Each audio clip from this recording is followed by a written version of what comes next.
É uma escala, Sim. e a escala do bairro, da cidade, outra escala de raciocínio, de reflexão, de também, por que não, arquitetar, né, esses espaços, né? E aí eu fiz 2 especializações na área de urbanismo, voltei para a faculdade, né? E aí vi que era isso. Aí me enfiei no mestrado. Comecei com o mestrado.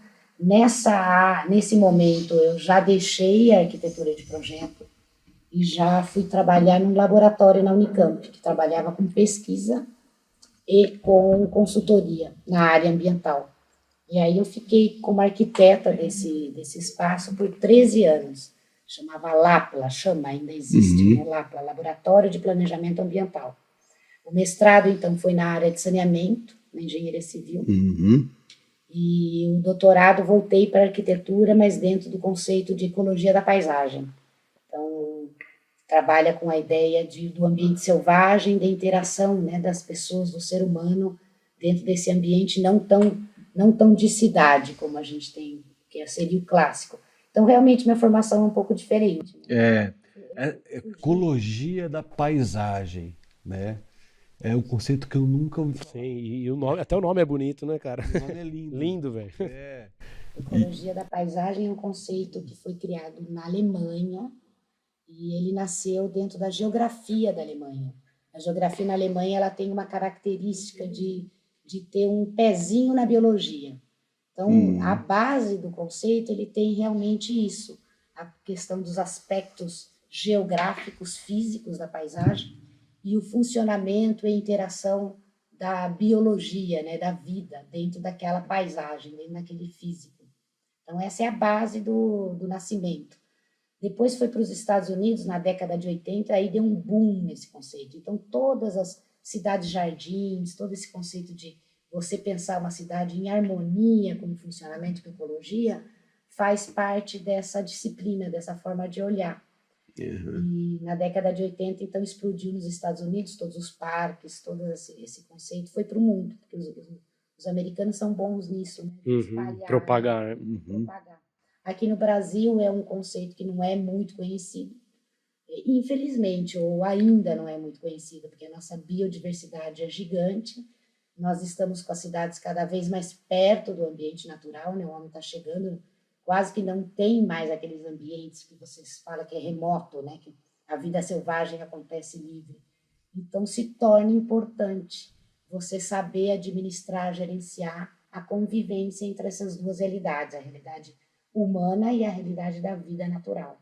Com certeza. E esse digamos, o grande desafio, né, do que se chama de arquitetura da paisagem e ecologia da paisagem, né? Porque é a inserção do homem, do ser humano no meio ambiente. Ou a inserção do homem no ambiente natural ou ao contrário. Ou ao contrário. Né? Por exemplo, uma cidade que se quer ser amiga da vida selvagem ou do mundo natural, ela tem que respeitar certas regras para que esta convivência consiga coexistir. Né? Então, não é simplesmente vai lá e faz uma bolinha e fala que vai ser um parque. Né? Sim. Então, tem que ter toda uma compreensão de como que aquele sistema ecológico funciona. Então, você tem uma visão sistêmica sobre o funcionamento daquelas diversas vidas, né? E elas estão interconectadas. Quais são os condicionantes, as vulnerabilidades para que aquele ambiente coexista, né? Sim. É o princípio da sustentabilidade mesmo, né? Isso é a sustentabilidade, né? É você gerir pensando de maneira sistêmica e gerir que haja menos conflitos possíveis dessas partes, né? Dessa integração, né? Exatamente. Na escala da paisagem, vamos falar de paisagem, estamos falando de paisagem, né? Sim. Então, você pega uma porção do espaço que é uma paisagem, se você quer ter essa sobrevivência dessas duas realidades, não é simplesmente querer. Tem condições específicas para as coisas acontecerem. Então, do mesmo jeito que a gente tem que ter um lugar para dormir, um lugar para trabalhar, um lugar para se curar, para estudar, não tem a divisão assim dentro da cidade? A floresta é a mesma coisa. Tem os bichinhos que eles vão comer num lugar, vão dormir em outro lugar. Na primavera vai mudar ao longo das estações. Então, imagina a diversidade de uma floresta. Todos têm condicionantes. E aí você vai lá e tira a casa do macaquinho. O que acontece com o macaquinho? O macaquinho vai procurar uma casa, de repente, no fogo de alguém, né? E aí começa a ter essa mistura, esse conflito de convivência que ele ocorre, né? E aí não necessariamente ele é harmônico. Legal. É uma sustentabilidade olhando sobre o ponto de vista do funcionamento de uma paisagem. Sim, como se fosse um organismo. Legal. De forma deu para vocês entenderem. Sim, perfeitamente. Total. Fala-se muito sobre esse tema esse sistêmico, desenvolver esse olhar sistêmico, porque é disso que o mundo precisa, na verdade, né? E a gente enxergar o todo como um todo, porque é tudo conectado, não tem jeito. Então, essa exigência da gente desenvolver esse olhar sistêmico, meu Deus, é mais do que urgente, né? A partir do momento que a gente desenvolve esse olhar, começa a olhar para tudo de maneira sistêmica, entendendo esses micro-universos, né? É uma pretensão de achar que consegue entender todo esse funcionamento. E, na verdade, a gente chega perto. Sim. Talvez nem tão perto assim. É muito complexo. O meio urbano é muito complexo, né? Eu que venho da arquitetura e urbanismo, então a gente tem a escala urbana e a complexidade da vida urbana é grande, né? Agora, imagina numa floresta, né? Sim. Que a gente não consegue fazer entrevista, né? Exato. Papo, né? Não dá muito claramente. Não dá para meter um IBGE ali no meio ali, fazer com o macaquinho, dar um papo. Cara, qual é o seu problema aqui? Vamos ver. Você está na sua casa aqui, né? É mais difícil, né? Você interpreta, você tem que ficar observando muito. Entender o idioma dele, né? É o estudo dessas relações que vai te dar alguma resposta. Ou não, também você vai demorar para entender aquilo. Eu acho que a gente não isso é muito legal, o que você está falando é recente, né? Esse estudo e essa preocupação. A gente está na Semana do Meio Ambiente e vira até uma ironia falar que é meio ambiente, que você está pensando no ambiente todo, né? Assim, é tudo. A gente está inserido, o homem está inserido nisso e está fazendo um monte de estrago por aí. Estragando há muito tempo, vem estragando. E a gente está sofrendo as consequências disso claramente, né? Para quem vê, para quem consegue perceber isso já está afetando a nossa vida. Claramente, a gente está sendo afetado por uma mudança climática, fruto dessas interferências cada vez maiores e mais agressivas que a gente está fazendo no globinho azul que a gente, né? Nossa nave onde viajamos, né? Agora, aterrissando um pouco desse raciocínio e vindo aqui para a cidade de Itu, onde moramos, e temos aqui uma dificuldade atualmente muito perceptível de ter uma água de qualidade ou em quantidade para a gente, né? Itu é uma cidade que sofre com isso, né? Eu percebo. Isso é fruto ou resultado dessas ações que a gente está falando aqui, do homem interferindo, do homem botando a mão ali, de nascente que não tem mais, que acabou, enfim, tem a ver, ou é só simplesmente uma questão geográfica? Não, estamos num lugar que não chove muito, por exemplo. Eu tenho uma curiosidade enorme para entender, eu acho que, assim como eu, um monte de gente em Itu não entende. Eu acho que essa resposta ela é difícil de ser taxativa. Não tem um motivo. gente está falando de uma visão sistêmica. Aham. Então, obviamente, nós estamos colapsando o sistema. Então, quando você estava falando na sua introdução, que está todo mundo sentindo, é porque o sistema ele tem um ponto de ruptura. Em muitos locais, de forma global, em muitos aspectos, a gente está próximo desse ponto de ruptura, né? Então, quando os especialistas dizem as mudanças climáticas, algumas delas já não vão dar conta de voltar ao que era, é porque estamos próximo dessa ruptura. Né? Então, como o sistema está colapsando, de certa forma. Então, eu acho que a questão da seca, né, da estiagem severa, e cada ano que passa parece que é a recordista, né, o ano passado. E é impressionante que a cada ano mesmo a gente consegue ver esse impacto, né? A gente agora está vendo mês a mês, né? Então, por exemplo, o ano passado foi os últimos 90 anos, foi recorde de seca dos últimos 90 anos. Recorde dos últimos 90. E, se não me engano, abril... Mas isso Brasil, região sudeste? Não, aqui na nossa região. Aqui. Nós temos aqui, estamos numa região que quando eu estava estudando, não vou falar quantos anos atrás... Não precisa. Há muitos anos lá na faculdade, a professora falou que a gente estava numa região que ia sofrer um processo de desertificação. Eu já ouvi falar bastante disso nessa região sudeste. Imagina isso há muitos anos atrás, que não vou te falar quantos. Era absurdo, né? Você sabe que foi aí que me deu curiosidade a questão ambiental? Eu falei assim, processo de desertificação aqui. Isso já é um ciclo previsível, digamos assim. Na realidade, era por causa de indicadores de impacto, de pontos de ruptura, porque nós temos antes, imagina assim, isso aqui tudo era floresta atlântica. Se você vai na aqui também? Aqui, cerrado com floresta. É isso que eu falo, porque o cerrado a gente vê até encostar aqui no Japi, na Serra do Japi, que ali você fala, não, aqui é outra vegetação. Mas os matacões ali... Você tem os dois aqui. Inclusive tem uma história antiga da natureza que depois eu conto, que eu chamo de dança dos biomas, né? Porque nem sempre foi tudo Mata Atlântica e um pouco cerrado. Já teve uma inversão aí de situações. Mas imagina você com tudo com mata, né? Se você vai na mata, você sente no ar, não é mais úmido, não é mais ameno.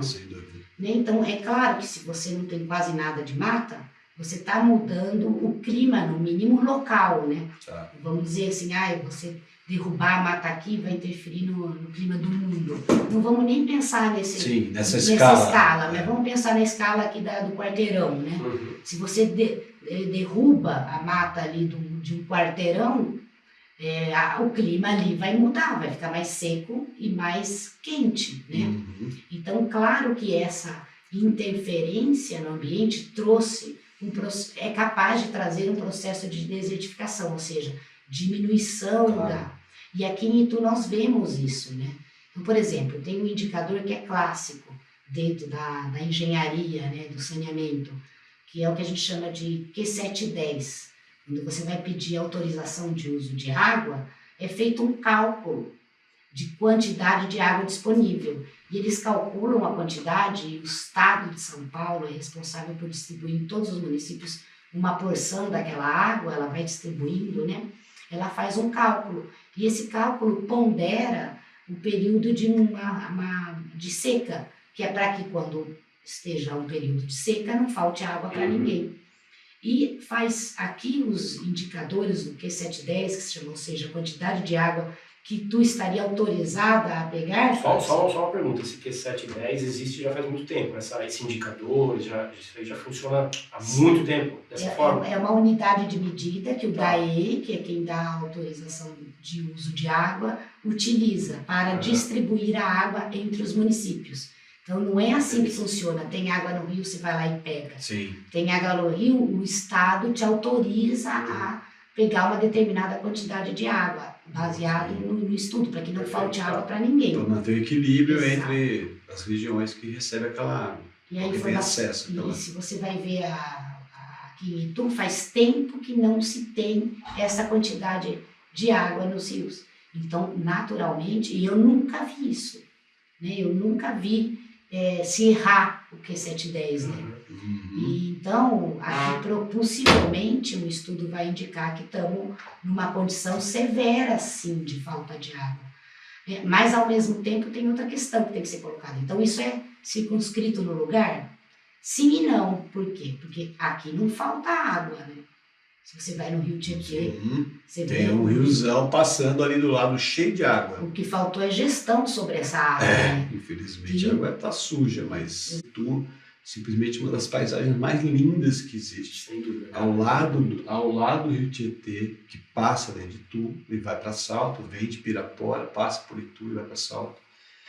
E que você vê corredeiras lindas, assim, o desenho do rio é lindo, mas infelizmente está sendo prejudicada, e é prejudicada já há alguns anos, pela sujeira do rio, que vem de lá, que vem de antes, né? E aí, voltando para o nosso querido Tietê, né? Que é um tema que a gente fala de água, fala em tudo, tem que falar de Tietê. Assim, o Tietê passa nesse lugar maravilhoso, eu fico imaginando qual é a solução, qual é o caminho, porque não é possível que a gente possa achar normal, aceitável, que um rio maravilhoso desse venha totalmente sujo, imundo, né? sem condição de tratar. Você está falando que ele não tem condição de ser tratado, inclusive, porque o nível de sujeira nessa água, como é que faz? Quais são os caminhos? Eu sei que a resposta não é uma só, eu sei que tem algum, né? Até porque o problema não é simples, né? Se fosse simples já teria sido resolvido, mas eu vejo, por exemplo, uma perda econômica gigantesca do ponto de vista do turismo, do que poderia ser utilizado aquele rio, sem falar da questão até da água em si, do uso da água para irrigação, para alimentação, para tomar, mas para o turismo também. Como é que você tem um rio maravilhoso, ele tem um potencial para você ter hotéis, para você ter restaurantes, para você navegar, para voltar a usar como foi usado muitos anos aqui em Itu, até onde eu sabe, assim como São Paulo, né? Sabe, eu sou de São Paulo, eu sei que meu avô nadou no Rio Tietê, em São Paulo. Nadava-se, tinha competições, os clubes, e aqui em Itu tinha praia de rio, né? O povo ia pescar, até provavelmente mais recentemente. Bem recente. Na década de 70, talvez, ainda era possível. E nós estamos aí de 70 para cá, já 40 anos quase já, com um rio degradado, né? E as consequências, ninguém responde por essas consequências. É essa a minha indignação quando se fala de rio. Quem é que responde? Porque assim, alguém tem que responder por isso, alguém tem que se responsabilizar. Porque a gente ouviu já governos e governos falando que ia fazer, que ia resolver, e até agora, nada. Não faz porque é caro e é complicado, né? Não é uma tarefa simples. Mas também é complicado a sociedade se acostumar com essa porcalhada, vamos dizer assim, né? Porque o Rio Tietê é o símbolo do Estado, né? A gente não pode deixar de se indignar com isso. É isso que eu acho. A gente não pode achar normal um rio passar sujo daquele jeito, fedido, com aqueles blocos de espuma que parece um trem passando. E Pirapora é assustador aquilo. É uma cidade linda também, que o rio passa dentro, no centro da cidade, assim como o Salto. As pessoas não podem se conformar com esse rio desse jeito. E a gente não pode dar as costas para o rio. Então, assim, eu acho que a prefeitura, né, a Secretaria de Meio Ambiente, o prefeito, eu acho que resolver o problema do Rio Tietê, ninguém vai falar isso. Porque não cabe dentro de uma gestão e não é competência municipal. Exato, é estadual. E tu sofre as consequências, porque pega um pedaço do rio. Exato, mas nós como pessoas, né, como postura, eu acho que a gente tem que tomar uma postura de não vamos dar as costas para esse problema. E o que nos cabe temos que fazer. Então, o prefeito fez uma ação muito bacana. Ele, como pessoa física, ele entrou com uma ação popular.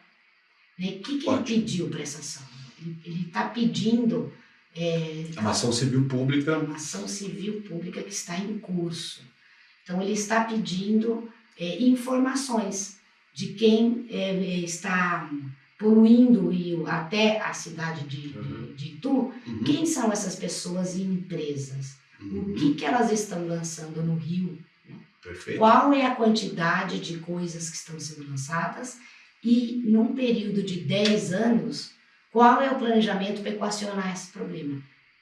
Trata-se disso a ação. Sim. Então a ideia é uma coisa muito inédita de colocar assim, dentro da ordem do juiz, vamos imaginar... O mapeamento disso. Todo mundo sentado na mesa, todo mundo que está participando, vamos dizer assim, dessa problemática, e todo mundo apresentando qual que é o tamanho da contribuição, vamos dizer assim, de cada um, e qual que é o plano para equacionar. Então, a partir daí, pode-se começar a cobrar, a entender, a corresponsabilizar, porque é um problema que é complexo. Claro. Não posso responsabilizar o governo ou a empresa, mas é todo um estado de coisas, né? Eu acho que alguém tem que achar e na minha opinião, é o governo, porque passa por várias cidades, certo?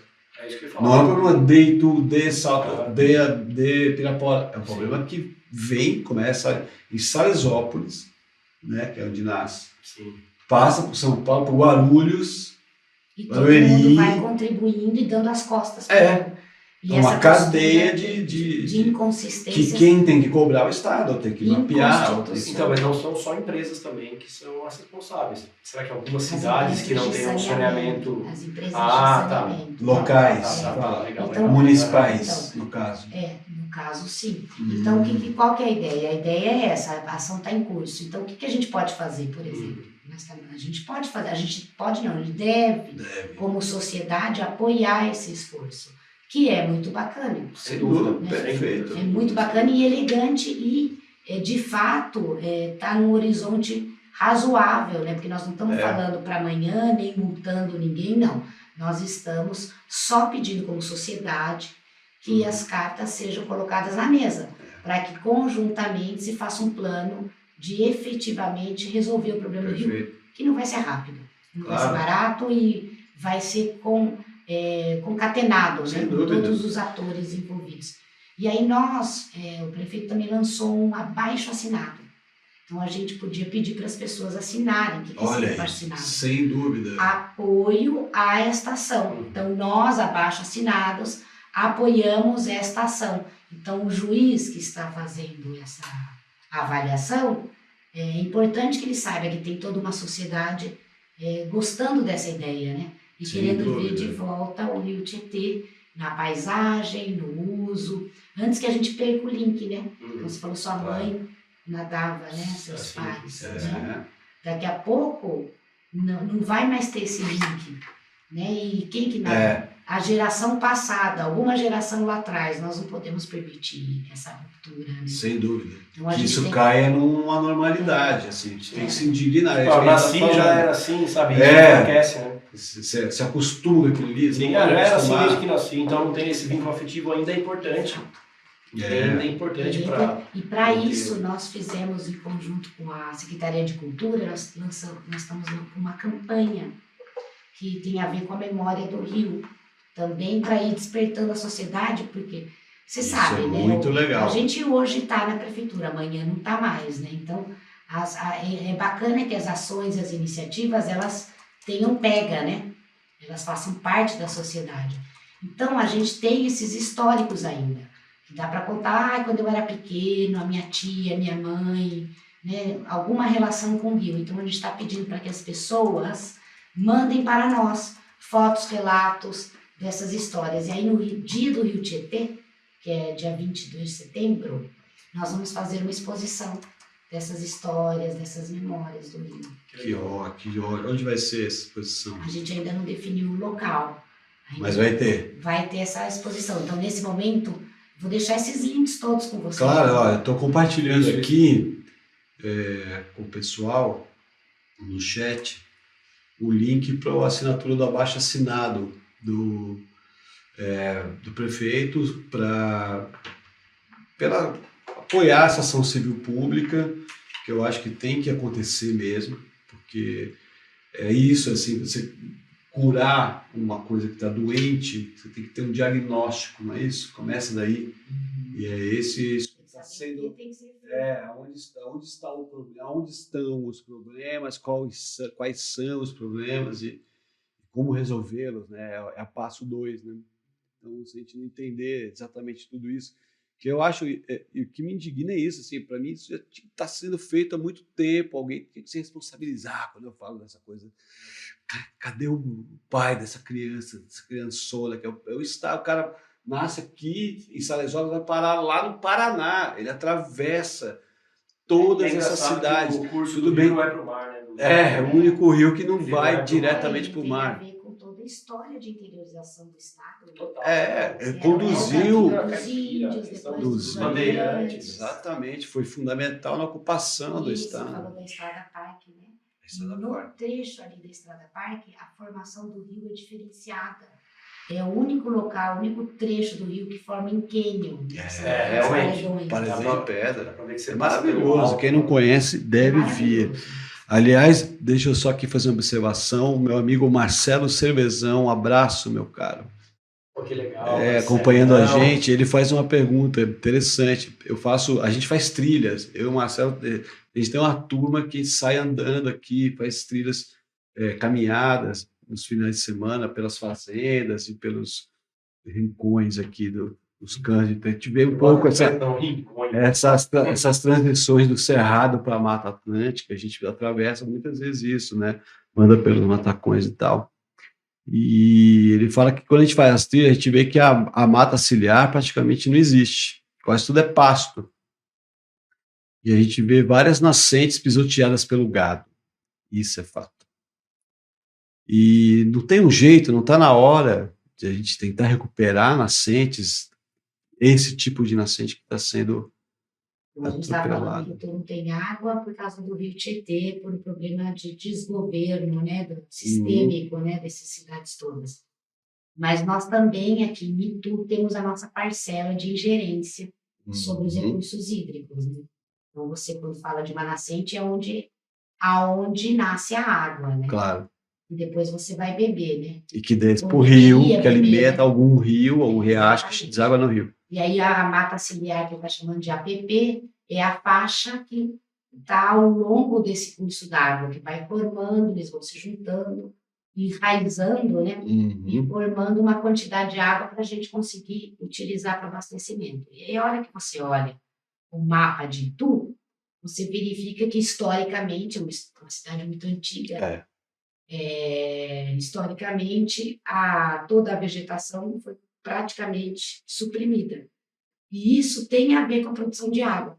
Então, quando a gente fala que o rio não tem aquela quantidade de água suficiente, já existe toda uma compreensão científica, já está bem claro dentro da metodologia científica, de que existe uma correlação direta entre presença de vegetação, não só na nascente e ao longo do curso d'água, mas principalmente, e a produção de água, que a gente chama, ou seja, a quantidade de água. Então, veja, é possível falar que você consegue produzir água. Então, parece que não tem fábrica de água, mas tem. A natureza, a paisagem, prover essa fabriquinha. Aumentar a quantidade de produção de água em função do manejo, ou seja, da presença ou não, da qualidade de vegetação, do que você tem nessa paisagem.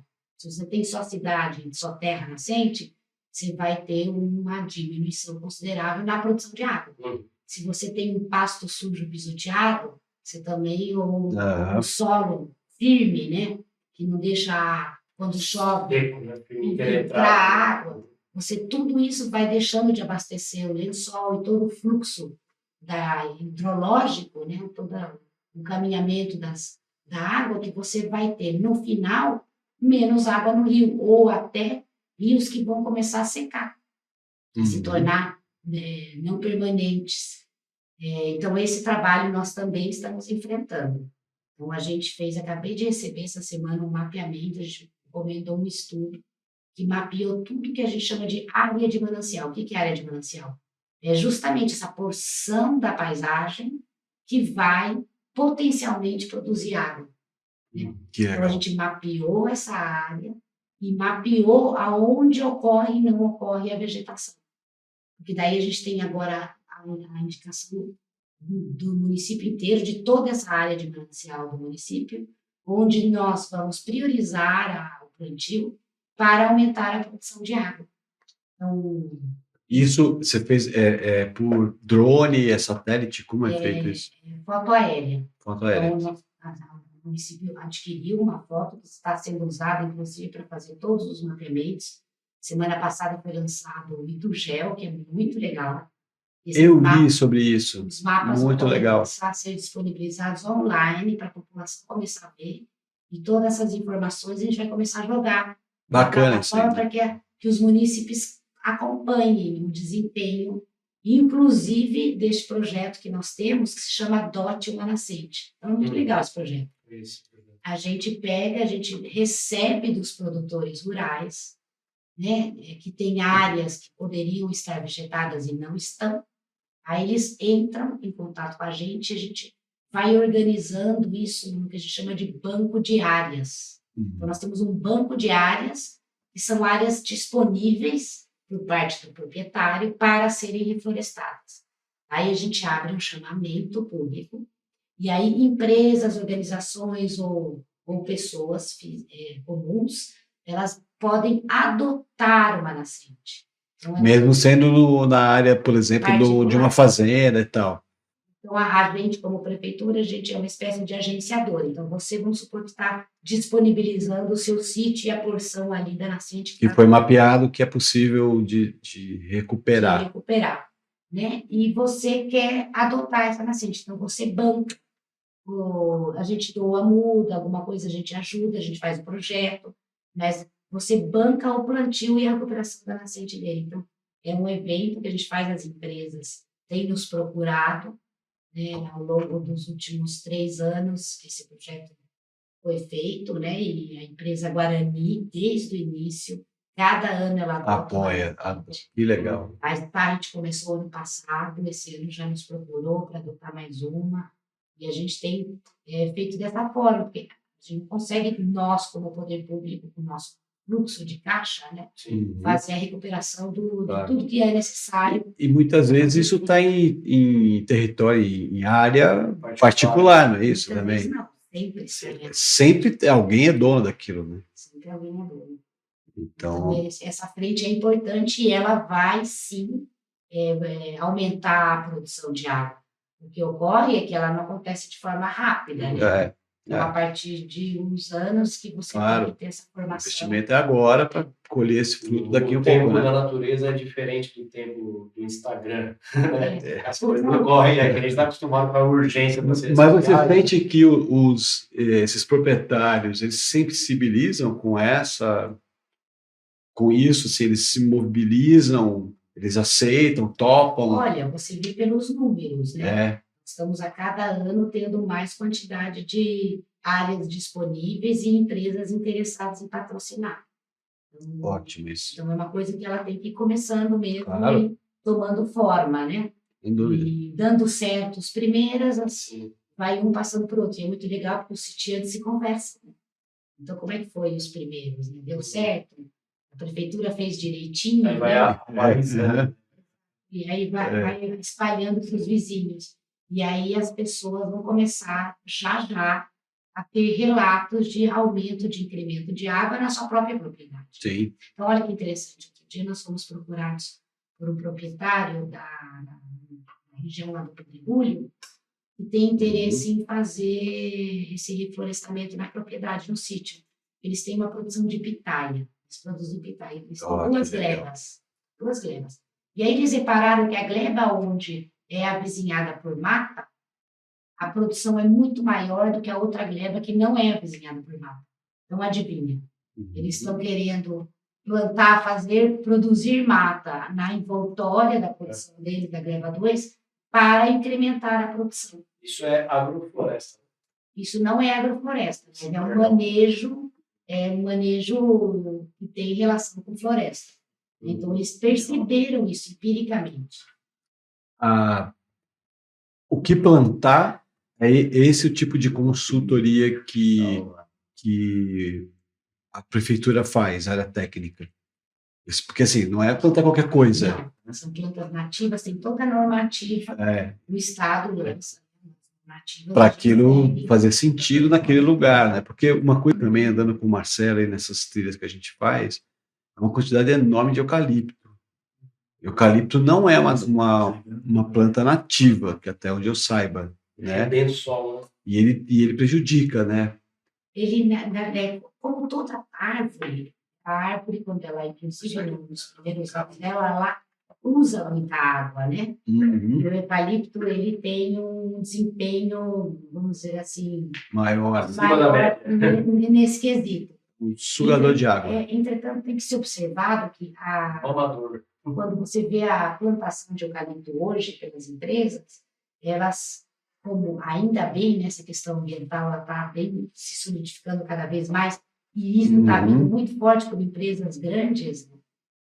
Que são os maiores plantadores desse tipo de árvore. Quando você vê os locais que são utilizados para o plantio de eucalipto, as normas ambientais, ou seja, essas faixas de nascentes e de APPs, que a gente chama que é ao longo do rio, são completamente conservadas. E se não tem a floresta ali, eles vão lá e fazem a recuperação. Então, e eles têm que plantar a uma certa distância dali, porque... Aliás, todo mundo tem que plantar a certa distância. Qual é a distância dessa mata ciliar? 30 metros, 50 metros ao longo das nascentes. Então, essas faixas, elas são destinadas não para gado, não para pisoteio, para ter árvore nativa. Para fazer o quê? Para fazer a produção de água, no caso nos interessa. Sim. E outra função importante é a função do fluxo gênico, né? Do ambiente natural para que a ecologia consiga conviver. Então, a partir dessas florestas que estão conectadas, né, porque é uma ramificação que se dá através da água, você consegue ter um fluxo de funcionamento das funções ecológicas. Entendi. Então, essa é a função dessa faixa. Essa faixa não é para construir, não é para alterar, não é para plantar, né? Engraçado que é um trecho pequeno, se for analisar, né, cara? 30 metros. Assim, é o poder da natureza, né? Com esse trecho pequeno, ela consegue ter um impacto forte ali. É o mínimo, né? Sim.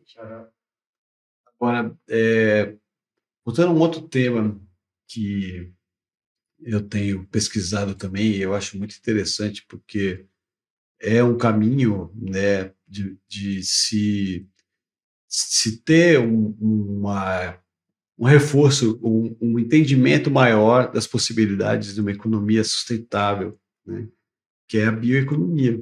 Né? Bioeconomia é um conceito que eu queria que você até explicasse melhor para quem vai ouvir agora, para entender como isso pode ser importante para a economia do município e para as pessoas, né? Acessível para que as pessoas possam produzir, encontrar caminhos nesses tempos bicudos que estamos, né? Tempos de mudança. Tempos de mudança. Mas espero que a gente, quando ficar velhinho, lembre bastante desses tempos e que a gente consiga aproveitar. Olhar, né? com bons olhos e falar, olha, lembra como estava ruim e agora está bom? Vai estar bom, vai estar bom, mas bom dependendo do nosso... Olha o Tietê limpo, olha eu vou falar para o meu neto, olha esse rio, já vi sujo pra caramba, agora está limpinho, nadando lá dentro. Aí eu vou estar feliz. Legal. A bioeconomia é um conceito novo. Sim. E grandes empresas estão cada vez mais se interessando. É um conceito muito amplo. Então, assim, é difícil recortar a bioeconomia de forma pura. Né? Nós trabalhamos, assim, eu tenho gostado de trabalhar com a ideia de que a bioeconomia tem aqueles pilares básicos, mas ela vai se adaptar especificamente a cada local. Então, no ano passado, estive com o Plínio, com o atual secretário de Educação, que na época era de planejamento, estivemos representando Itu, foi o único município que estava presente no evento no Rio de Janeiro, que chama Green Rio. Então, nesse evento você via várias universidades, consulados, empresas, o governo estava no ministério. Então, a gente está vendo a construção deste conceito, que vai juntar tecnologia com elementos, matérias-primas naturais. Então, como é que a gente faz essa junção dentro de uma cadeia produtiva industrial, em uma planta industrial? Então, você via lá, desde das comunidades do Nordeste, né? que coletam aquele óleo essencial e como esse óleo pode ser trabalhado dentro de um processo produtivo. Muito interessante. E aí, o prefeito já tinha participado deste mesmo evento no ano anterior. Então, ele empolgou e agora nós recentemente iniciamos um estudo. E agora vamos trabalhar com este conceito aqui para Itu. Nós chamamos os especialistas, foram contratados os consultores do Rio de Janeiro e a organização deste evento também vai vir para cá e vai fazer um mapeamento no município e ver como é que nós podemos trabalhar as oportunidades, tanto com relação à oferta, como com relação à demanda de negócios na área de bioeconomia. Então, o olhar vai ser para a área rural, vai ser para a área industrial e vai ser também para os serviços públicos.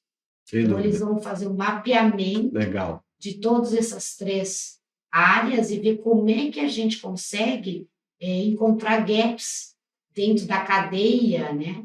Na cadeia de negócios, porque você vai seguindo o caminho, né? Seja da matéria-prima, da produção da matéria-prima, seja do descarte de um que pode virar matéria-prima de outro. Isso é o que se chama de economia circular. Sim, tá. Né? Então, nós estamos juntando aqui a proposta, formular, conceituar a bioeconomia, utilizando os conceitos de bioeconomia, que tem a ver com sustentabilidade, que tem a ver com toda essa conversa mais ecológica, né, de ter uma convivência harmoniosa entre a vida natural e o funcionamento humano, sem perder a qualidade, né, da nossa vida, com a economia circular. Então, pensando em toda a cadeia produtiva. Então, é muito bacana e muito inédito. Porque se você começa a gerar... E muito urgente.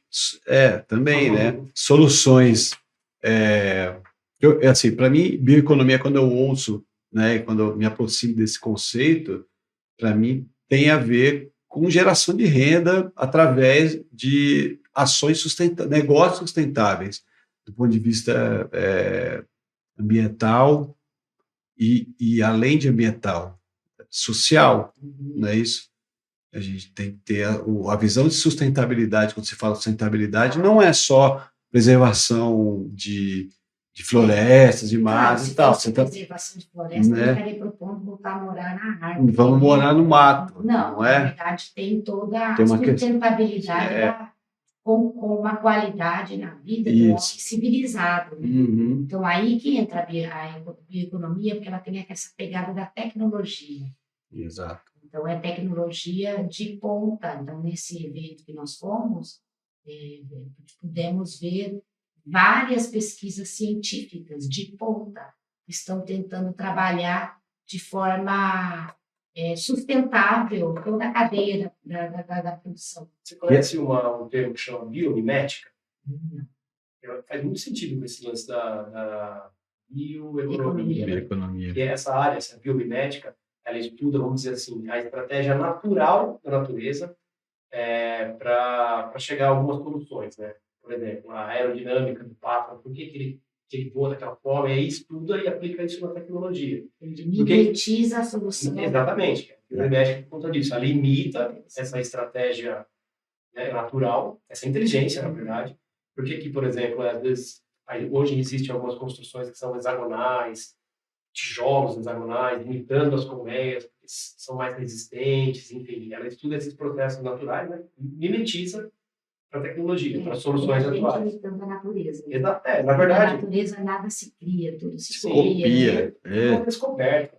Exato. A descoberta ela é muito maior do que uma invenção. A matemática é uma descoberta. Ela não é uma invenção. E eu acho que a solução ambiental tem a ver com isso, sabia?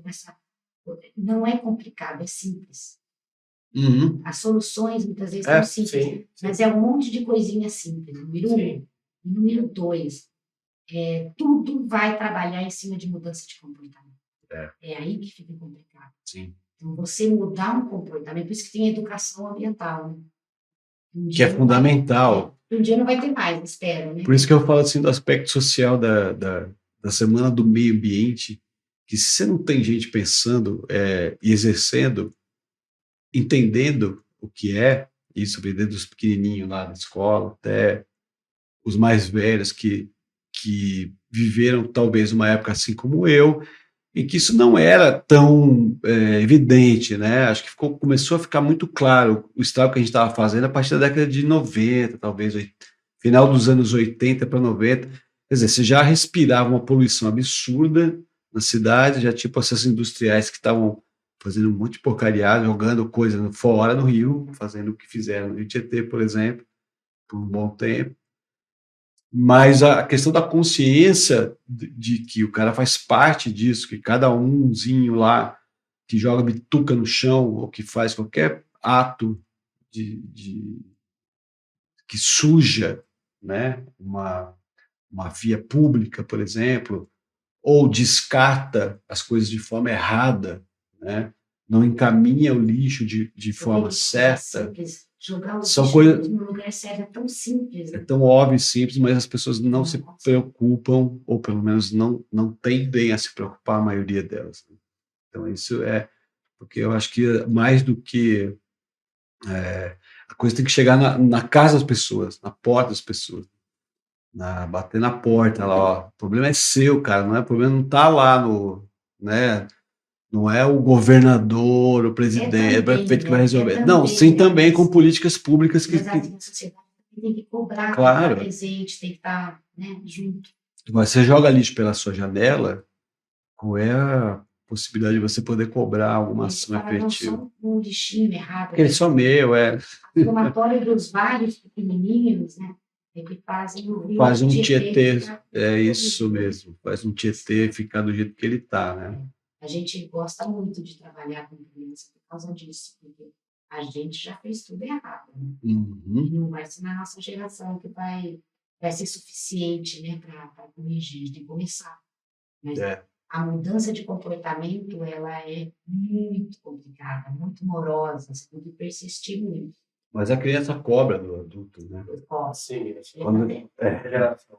Semana do Meio Ambiente, a gente começou com um teatrinho muito legal, que é um teatro com bichos de verdade. Então, as crianças se interagem com os bichos, né? É uma coisa assim que as pessoas se desconectaram da natureza. Do contato. E isso, e talvez, né, teria que chamar um filósofo para participar dessa conversa, mas talvez seja a raiz de todo o problema, né? Não, mas os filósofos estão aqui nessa mesa, a gente filosofa também, não tem problema. Coloca no personagem. Eu te pergunto para vocês, será que não foi aí essa cultura não só da natureza do ambiente, né, mas também dos tempos, dos processos, né? As coisas não são rápidas. Né? Mas a industrialização tem um papel nisso, distancia mesmo, porque a gente, com a industrialização, a gente esquece, por exemplo, que o leite vem da vaca. Teve uma pesquisa recente, eu não lembro onde que eu vi, que apresentou números, assim, tipo, que eu fiquei bem assustado quando eu vi. Eu acho que foi a Cíntia, que dá o curso do Senar, lá o curso de turismo rural, ela que apresentou isso. E era uma coisa mais ou menos assim, não lembro o número certo, mas era bem espantoso, de tipo, 70% das crianças entre, sei lá, 2 e 7 anos não sabem que o leite vem da vaca. Eu acho que vem da caixinha mesmo. Sério, eu fiquei bem espantado. Parece incrível. Sim, cara. É uma coisa bem absurda. Para onde vai essa humanidade, meu Deus do céu? Então, para onde nós fomos. Então, agora é o momento de retornar. E aí tem a ver com a onde viemos parar, né? Tem a ver com as políticas públicas de meio ambiente, com a despertar a sociedade, fazer elas usarem os parques e todo o nosso empenho nesse sentido, com o turismo rural. Né? Então, assim, a estância turística de Itu, ela, embora talvez as políticas públicas talvez não tenham percebido até então, né? E esse é o resgate que nós estamos fazendo com cultura e com turismo, mas a estância turística, grande parte do volume turístico é ecoturístico. A Estrada Parque total. As trilhas lá. As trilhas. Da Estrada Parque, do Pedregulho. São mais de 500 quilômetros de estrada de terra, né? A visitação pública do Bar Victor, né? Então, assim... Das fazendas históricas. Das fazendas. Dos hotéis fazendas. Circuito turístico de bicicleta, de pedestres. É uma reconexão, né? Essa busca, e ainda bem que está tendo essa busca. É o momento de reconectar com vamos essas coisas. trabalhar, vamos estimular, vamos desenhar junto, né? Vamos fomentar Sim. essa busca de valores, de compreensão, de reconexão, não só do ambiente, mas dos tempos, dos processos, do funcionamento do mundo. Sim. Né? Para que a gente continue tendo um mundo, né? Essa que é a verdade. Isso aí. Se a gente continuar nesse rumo, acabou-se o mundo. Exatamente. Eu acho que é um bom momento para as cidades que têm esses recursos naturais, assim, porque a gente consegue enxergar a questão do êxodo urbano. Tem muitos, né? Eu acho que para a gente trabalhar tudo isso que nós estamos falando em Itu é uma pérola, né? Você fala assim, nossa, tem um problema de falta d'água. Sim, ok, tem um problema de falta d'água, mas é uma bela de uma oportunidade para a gente aproveitar e reconstruir, né? Então fizemos, né? Porque não foi só Itu que fez errado, né? Nós temos toda uma forma de pensar errado. E a gente é um ícone, ok, somos um ícone. Então vamos ser ícones no retorno. Eu acho que está se fazendo esse trabalho. No resgate da coisa boa, né? Coisa boa. E aí entra tudo, né? Entra tudo. Maravilhoso. Que a gente trabalha. Maravilhoso que você falou agora, porque é isso, é o resgate da humanidade. A gente está falando do meio ambiente, mas no fundo está falando de gente, né? Do homem, de vida, de valores. Porque como é que você deixa faltar, né? Como é que você deixa um rio ficar sujo? Como é que você deixa, né? E quem faz isso não é a natureza. A natureza selvagem, é a natureza supostamente pensante. Né? Há uns bons anos atrás, fazendo parênteses, que aqui eles adoram parênteses e não fecha parênteses, né? Os parênteses só abre e vai embora. E eu estudava um cientista lá chamava Jacques Fresco, não sei se eu ouvi falar desse cara. Ele tinha o projeto Vênus, isso há uns bons anos atrás. Ele é o cara do início do século, pra você ter uma ideia, já faleceu, mas faleceu com mais de 100 anos. É um ancião, sabe? E ele defendia que a economia deveria ser baseada em recursos. Hoje falam muito sobre isso, até de uma maneira até meio mercadológica, assim, mas é até bom, né, que seja mercadológico, que seja marketing, pelo menos está plantando a sementinha desse conceito. A economia deveria ser sempre baseada em recursos. O que significa isso? O que a gente tem para fazer um bolo? Tá, então vamos fazer um bolo que a gente tem. E não de tipo, eu preciso de um bolo. Tá, mas a gente não tem o creme de leite. Não, mas vamos, sei lá, mistura, pega a tinta, que é branca, e faz um creme de leite e bota no bolo, sabe? O mundo tá assim por conta disso, porque nunca foi pensado nos recursos. De fazer, de progredir, de buscar o progresso com base no que a gente tem. Foi um progresso a qualquer custo. Sempre foi a qualquer custo. Então, né, isso é a consequência, sempre foi a qualquer custo. Que a gente sempre quis fazer um bolo, a gente fez o bolo sem os ingredientes corretos. Nem tinha ingrediente, a gente pintava os ingredientes com creme de leite de branco e mandava barato. Então, a consequência está aí. Nunca foi pensado baseado nos recursos que a gente tem. Os recursos naturais, no caso, só estou ilustrando. Entendi, não, eu acho que é bem por aí o raciocínio. Então, a gente sempre fez o planejamento e a gestão, inclusive a gestão das águas, né, baseado numa compreensão, numa premissa de que a engenharia resolve. Né? Isso mesmo. Eu não tenho leite aqui, mas eu vou lá e mando buscar. Então, é quase que uma crença de que o homem tem o poder e a inteligência, e a habilidade e a capacidade de fazer. Não é uma crença, é uma ilusão. Mais ou menos ilusão, né? Porque, na realidade, o homem foi muito capaz, e é muito capaz. Mas qual a inteligência maior, do homem ou da natureza? Mas tudo tem um limite, essa é a questão. Por exemplo, você pega na gestão de recursos hídricos, a engenharia brasileira é maravilhosa, né? Então, nossos engenheiros sempre resolveram o saneamento de uma forma primorosa. E é muito complexa, né, e sofisticada, os bombeamentos que eles fazem, né? Mas numa crença de que não existe o limite. E o que aconteceu agora? A engenharia não é mais boa? Sim, não, na realidade chegamos no limite. É aquilo que a gente estava falando na conversa, a gente chegou no limite. No ponto de estresse. Agora a gente acredita que tem limite. Só se for buscar água na lua, ou trazer do mar, né? Ou fazer um processo. Até ainda temos, assim, por exemplo, aqui poderíamos colocar um processo tecnológico em tratar água durante o dia. É possível, não é impossível. Tecnicamente é possível.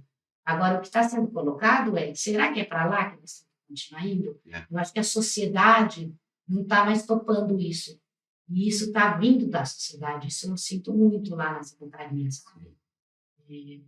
A gente tem feito uma aproximação muito forte com a sociedade, com o empresariado, com as crianças, com as pessoas comuns, com os frequentadores dos parques, com os turistas, né? E a gente está percebendo que a sociedade não está mais topando, ela está exigindo isso, é muito bacana. Tipo, e aí, né? E aí, vamos trazer qualidade? Agora, é um grande desafio, porque não existe muita receita de bolo, né? Não. Como é que a gente vai desenhar essa cidade? Né? Como é que a gente vai fazer esse retorno? Não pode retornar totalmente, né? Tem que retornar com tecnologia. Aí entra a bioeconomia, por exemplo, com soluções industrial, o agrícola, que de repente poderia ser melhor explorado na cidade, né? Sim. Nós temos uma área gigante agrícola, né? Mas a produção não é equivalente, né? Então, será que não poderiam ser novos ramos e caminhos de desenvolvimento, ou mesmo o turismo, né, que a gente estava falando agora há pouco? Será que estamos dentro da pasta do turismo? Está sendo bem aberta uma avenida para o ecoturismo, para participação. Então, eu acho que a gente está nessa construção, que não vai ser rápida, nem tem por que ser. Não tem. É um processo. Porque tem que ouvir, né? Estudar, pesquisar. Sim. E a sociedade tem que participar. Não tem, como você falou, não tem receita de bolo.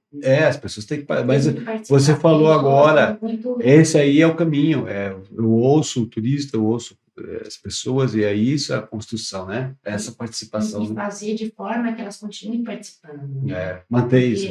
Não é no tempo. Mas eu acho que tem um interesse genuíno, né? Das pessoas. Tem um interesse genuíno de melhor, de qualidade de vida e tal. Eu acho que a pandemia tem um pouco a ver com isso. Não sei, posso estar aqui navegando nas filosofias vãs aqui, mas eu acho que muita gente se reconectou com o essencial, com a sua essência, ou pelo menos está tentando buscar isso. Isso reflete qualidade de vida.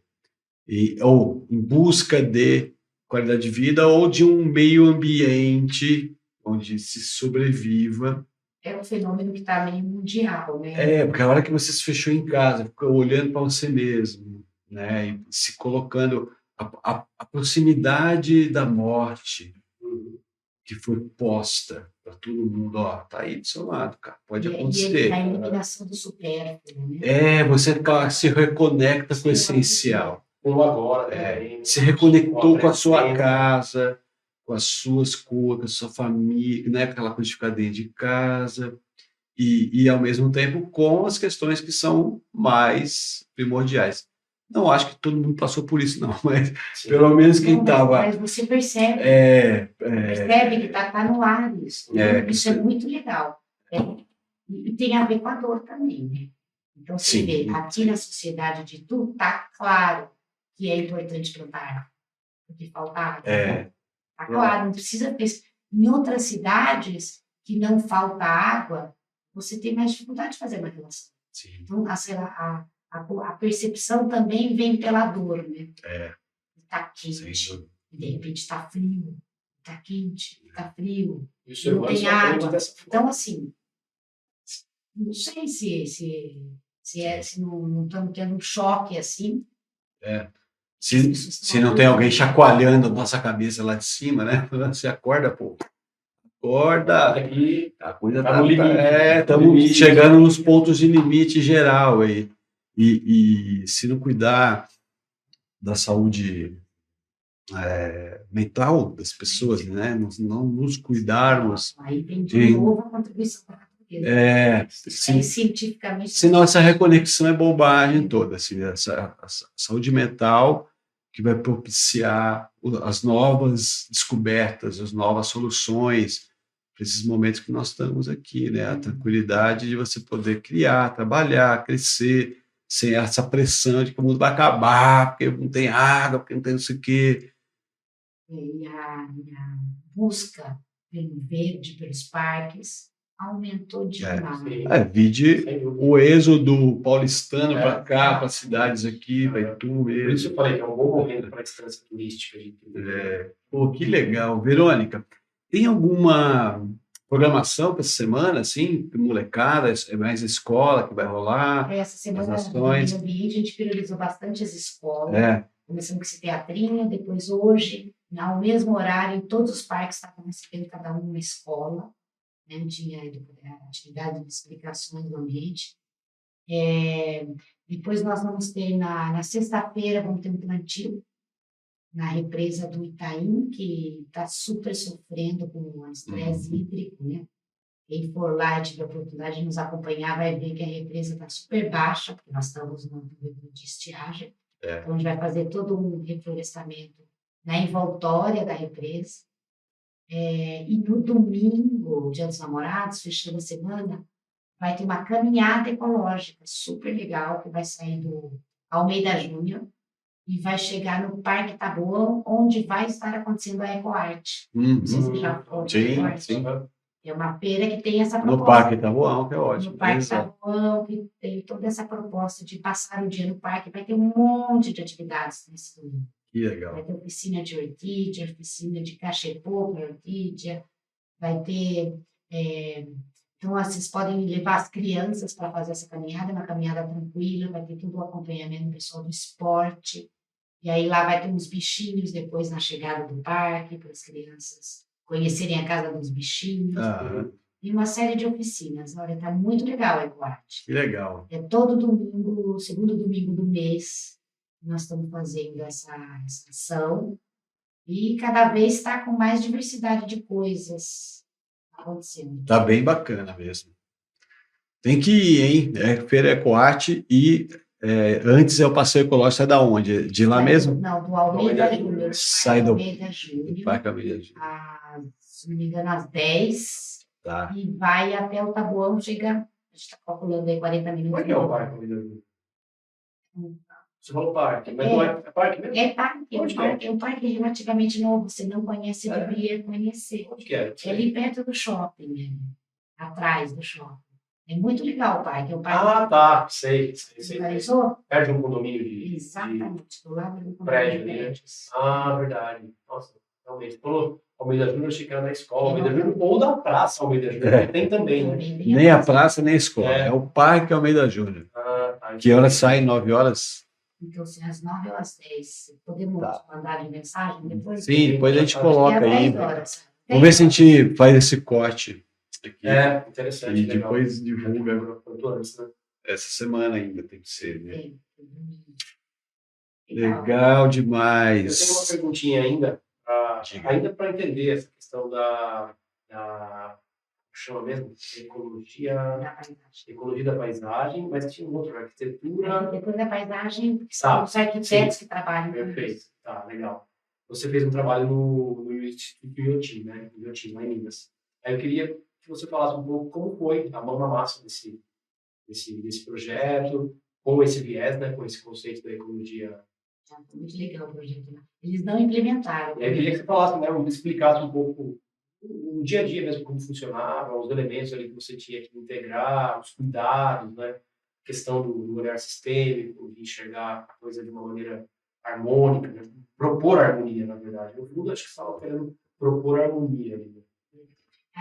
Quando a gente faz assim, esses trabalhos em parques, a gente sempre está trabalhando a mensagem da conservação, que é sempre pautada em despertar valores positivos sobre a paisagem, os recursos, ou até assim, curiosidades do funcionamento, né, do meio ambiente natural. E ali em Inhotim, eles têm uma matinha, então eles têm toda aquela área de jardim, com aquelas obras. Então é dentro do instituto mesmo, essa área. Achei que tinha um parque. Ao lado tem uma mata de meio transição de cerrado ali, né? Então não era uma mata muito bonita, né? E do lado próximo ao parque tem o Parque Rola Moça, ou seja, tem outros parques com áreas extremamente conservadas e bonitas para esse tipo de passeio. Então eles estavam querendo fazer um passeio que tivesse uma pegada mais na área ambiental, porque ali é todo um paisagismo construído, né? Então eles queriam fazer um contraponto com a área de mata. Bem estético mesmo. Estético mesmo. E ali, então, eles, quando me chamaram para fazer esse trabalho, eu cheguei lá E falei assim, olha, se fosse vocês, eu não faria uma trilha aqui, né? É um parque tão bonito, com um paisagismo tão bonito, e aqui vocês têm uma matinha que não é muito expressiva, né? E ao lado da mata, quando você subia o morrinho assim da mata, tinha aquelas, lá em Minas, para eles é normal, né? Para nós paulistas, não. Aquelas mineradoras, né? Eles fazem aquela carteira. Buraco. E aí eu falei assim, como é que nós vamos explorar a estética disso, né? Não tem como você... Iotim é ao lado daquela mineradora que estourou a barragem, em Brumadinho. É ao lado de Brumadinho, se não for dentro de Brumadinho. É em Brumadinho, município de Brumadinho. Então, eles sabem, sei bem o que é, eu passo muito ali. E ali, então, nós trabalhamos uma linguagem de contar uma história, né? Então, tinha que apelar para o conceito, né? Coisa que eles fazem muito bem lá em Matinho. E aí, então, a gente propôs uma trajetória de contar a história de Minas Gerais, a partir dos pecados e das virtudes. Né? Então, a gente mostrou assim, como a história foi sendo conduzida em nome de pecados capitais, né? Então, fomos dando nome aos períodos relacionados ao ouro, né? Então, o ouro amarelo, naturalmente, é quando se encontra o ouro, né? Este ouro vermelho, ouro preto, ouro, né? Os ouros todos em cada momento da história. E depois a volta na mata era contando as virtudes da floresta. Os sete pecados e 7 virtudes. Que é justamente isso que nós estamos falando, de mostrar para o pessoal, ao longo da história, pecamos. Chegamos aqui, que era a proposta de um centro de visitação. Agora, a partir daqui, como faremos? Temos que reconectar com a natureza e reconhecer as virtudes desse trabalho. Então, foi um trabalho muito conceitual, desenvolvido aí naquela trilha. E você atua no paisagismo também, ou nesse projeto específico? Não trabalho no paisagismo. E aí, como a gente está trabalhando sempre em ambientes naturais, nós trabalhamos com biólogos. E aí você tem os biólogos especializados em cada bioma, em cada aspecto. Se é da fauna, né? No caso ali era uma coisa mais conceitual.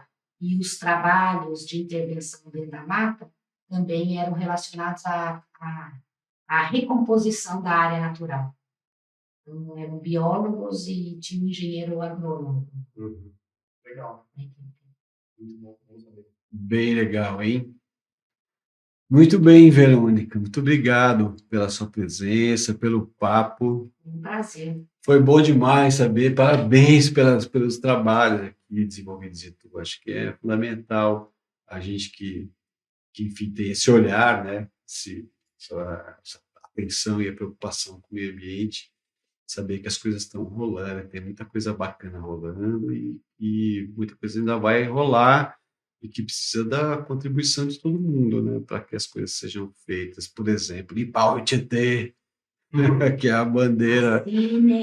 Assinem! O prefeito foi muito perspicaz. Em agir nisso. Mas vai rolar. Mas me admira que isso nunca ninguém propôs isso antes, né? Muito doido, né? Então, porque as pessoas às vezes ficam... Tem tempo para tudo, né? Ficam no comum, né? Tem o tempo para tudo. O prefeito, ele é um cara que ele compreendeu que essa questão ambiental é uma questão de responsabilidade. É muito bacana isso. E para a gente começar a conversa em qualquer área, é complexo tudo isso, é demorado. E não vai dar volta eventualmente, né? Vai se dispor com o governo. Então, ele fez isso por uma questão de responsabilidade social, sabe? Então, a vontade política... Assina embaixo, eu faria também, eu acho que era o caminho que teria que ter sido tomado há muito tempo mesmo, mas que alguém, em algum momento, amadureceu o suficiente para fazer. Então, acho que as coisas têm o seu tempo, e o tempo é agora, e nunca é tarde para correr atrás de resolver essa questão, né? Quanto mais passa, pior fica. A repercussão, ela tem que acontecer. Não pode, como você falou, dar as costas, fingir que não está ali, né? Vamos dar as costas para a natureza e vamos continuar no mundo, né? Verdade. Não tem outro, né? Não tem outro país, né? Um diz que quer fazer em Marte, mas eu prefiro ficar por aqui mesmo. Pode ir lá para Marte. Então, primeiro vai caber todo mundo na mala, mas eu prefiro ficar por aqui. Depende do tamanho da mala. Eu fico por aqui. Pode entrar. Tô fora. Alegre. Vai lá passear com o Elon Musk, que eu fico aqui mesmo. Fica nesse azulinho. Se a mala for de tudo, Pois é. É o nosso, né, gente? É, eu prefiro também, só mais por aí. Só mais é essa história de querer ir ver lá o Rio Tietê limpo e pescando. Nada. Vai demorar um pouquinho, mas pode ser. Demora, mas a gente chega lá. Pode ser que dê certo. Né?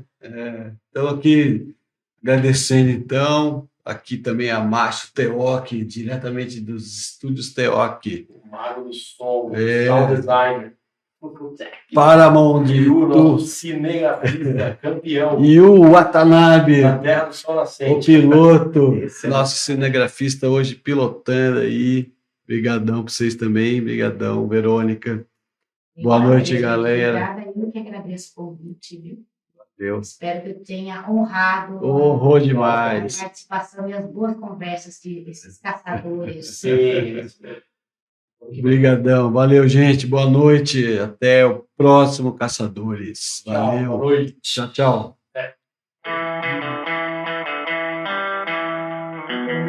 Legal, né? Eu gostei. Legal. Eu gosto.